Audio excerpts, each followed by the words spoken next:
వరంగల్ జనజాతర సభకు ముఖ్య అతిథిగా వచ్చిన మన తెలంగాణ రాష్ట్ర ముఖ్యమంత్రి రేవంత్ రెడ్డికి వరంగల్ పార్లమెంట్ అభ్యర్థి కడియం కావ్యకి వేదికను అలంకరించిన నాయకులు, విశేషంగా సభకు హాజరైన కార్యకర్తలకు, పత్రికా సోదరులకు నా హృదయపూర్వక నమస్కారాలు. బీఆర్ఎస్ హయాంలో కాంగ్రెస్ పార్టీపై అనేక దౌర్జన్యాలు జరిగాయి. రాష్ట్రంలోనూ కేంద్రంలోనూ కాంగ్రెస్ పార్టీ అధికారంలో ఉంటే outer ring road, under ring road, drainage, industrial corridor, food processing పరిశ్రమలు తీసుకొచ్చేందుకు మార్గం సుగమమవుతుంది.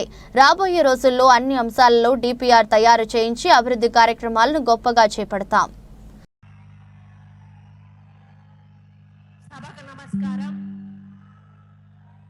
పార్లమెంట్ ఎన్నికలు జరుగుతున్న సందర్భంలో వరంగల్ పార్లమెంటు నియోజక అభ్యర్థిగా కడియం కావ్య గారు పోటీ చేస్తున్న ఈ తరుణంలో భారీ బహిరంగ సభ ఏర్పాటు చేసి ఆ కార్యక్రమానికి అధ్యక్షత వహించినటువంటి సోదరుడు, నా తోటి శాసనసభ్యులు నాయని రాజేందర్ రెడ్డి గారికి, ఈరోజు ఈ కార్యక్రమానికి ముఖ్య అతిథిగా వచ్చినటువంటి మనందరి ప్రియతమ నాయకుడు, మన తెలంగాణ ముఖ్యమంత్రి రేవంత్ రెడ్డి గారికి, పార్లమెంట్ అభ్యర్థిగా పోటీ చేస్తున్నటువంటి కడియం కావ్య గారికి, వేదిక మీద ఉన్న నా తోటి శాసనసభ్యులందరికీ, ఇన్ఛార్జీలకు, మరి వివిధ హోదాల్లో ఉన్నటువంటి ప్రతి ఒక్క ప్రజాప్రతినిధికి, ఈ కార్యక్రమాన్ని విజయవంతం చేయడానికి వచ్చినటువంటి కార్యకర్తలకు, అభిమానులకు, నాయకులకు, పత్రికా సోదరులందరికీ కూడా నా హృదయపూర్వక నమస్కారం.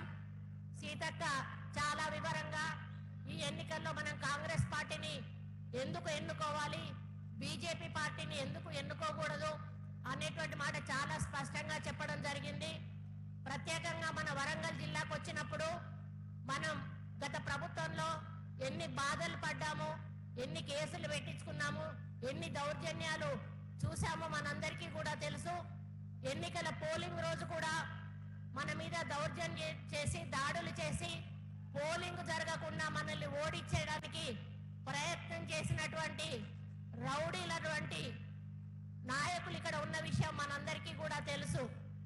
రేవంత్ అన్నకు ఒక్కటే చెప్తా ఉన్నా, అన్ని జిల్లాల సంగతి నాకైతే తెలియదన్నా, ఇక్కడ మాత్రం మొత్తంగా టీఆర్ఎస్ వాళ్ళంతా రౌడీలు, గూండాలు ఎక్కడా కూడా లేరు అని చెప్తా ఉన్నాను.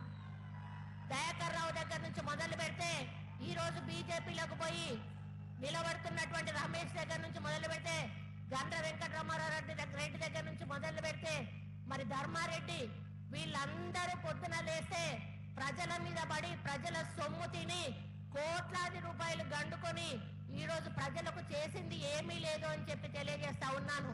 ఒక్కసారి మీరు వరంగల్ లిస్టు తెప్పించుకొని చూస్తే మొత్తం ఇక్కడున్న క్రషర్లు కానీ, గ్రానైట్లు కానీ మొత్తం ఈ నలుగురు పేరు మీదనే ఉంటాయనే విషయాన్ని కూడా ఈ సందర్భంగా మైనింగ్ విషయం మీకు తెలియజేస్తా ఉన్నాను.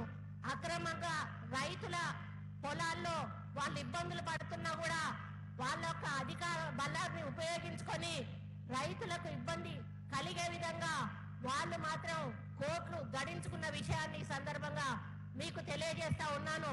మనం ఏం చేయనప్పుడే మనల్ని ఎన్నో రకాల ఇబ్బందులు పెట్టారు. వాళ్ళు ఈ రోజు చేస్తున్న అవినీతి అక్రమాలు కోకొల్లలుగా ఉన్నాయి. కాబట్టి వాళ్ళందరినీ కూడా వాళ్ళు చేసిన పనులు బయటికి తీసి